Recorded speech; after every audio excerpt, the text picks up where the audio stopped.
क्योंकि एक बार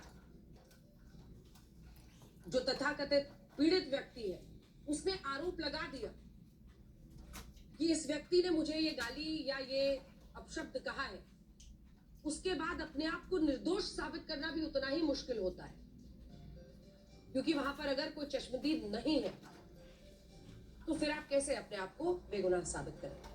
इन तमाम गलतियों की वजह से ही यूजीसी के ये नियम सुप्रीम कोर्ट में टिक नहीं पाए। सोचिए, इन नियमों में सबसे ज्यादा नुकसान किसे हुआ।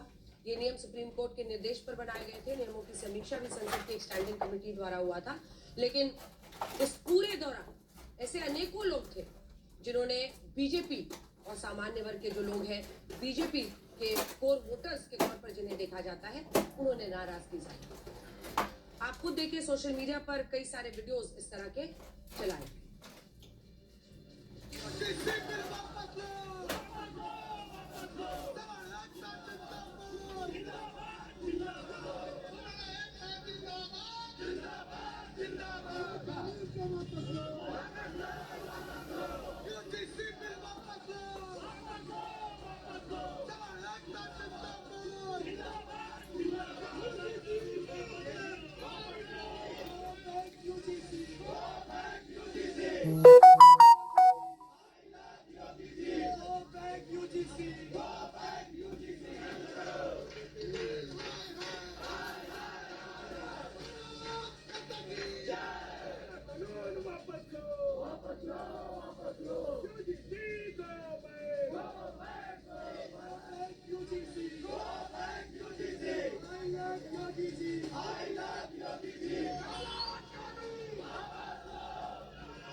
सबसे ज्यादा उत्तर प्रदेश में ही इस मुद्दे को, और उत्तर प्रदेश और बिहार में इस पर प्रोटेस्ट हो रहा था, और वहीं के ये तमाम वीडियोस हैं जो आपने देखे हैं। यहाँ हम एक बात को स्पष्ट करना चाहते हैं कि कॉलेजेस और विश्वविद्यालयों में जाति के आधार पर जो भेदभाव होता है वो एक गंभीर समस्या है।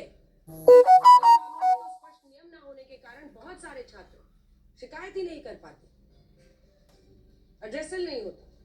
साल 2023-24 में भी देश भर के उच्च शिक्षण संस्थानों में पढ़ाई करने वाले 4 करोड़ से ज्यादा छात्रों में से सिर्फ 378 छात्रों ने अपने साथ जाति के आधार पर भेदभाव होने का आरोप लगाया था। आंकड़ा बहुत कम है, लेकिन फिर भी हम मानते हैं कि यह समस्या बहुत गंभीर है।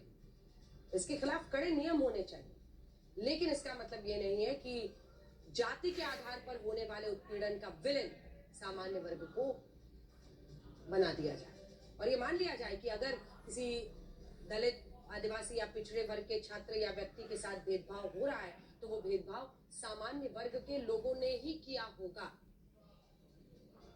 ये कहने के पीछे भी एक वजह है। आपने देखा होगा कि अक्सर, चाहे ओबीसी ही ले लीजिए, इसमें भी कई डोमिनेंट कास्ट होते हैं जिनका वर्चस्व होता है, ऐसी जातियां होती हैं। वो अक्सर उसी ओबीसी कैटेगरी में अन्य पिछड़े वर्गों पर कुछ कमेंट्स कर देती हैं। ऐसे नियम बनाने वाले लोगों को जमीन पर जाकर देखना चाहिए, समझना चाहिए। हमारे देश में इतनी जातियां हैं, कई बार पिछड़ी जातियों में जाति के लोग, एक जाति के लोग खुद को दूसरी निम्न जाति से ऊपर मानकर उनको निम्न मानते हैं, उनके साथ भेदभाव कर सकते हैं। बिहार में तो जातियों के टोले बने हुए हैं। बहुत सारे मामलों में जातिगत भेदभाव सामान्य वर्ग के लोगों द्वारा नहीं किया जाता है। असल में हमारे देश में सबसे बड़ी समस्या ये है कि बहुत सारे लोगों ने सामान्य वर्ग को लेकर ऐसी धारणाएं बनाई हुई जो पहले के जमाने में तो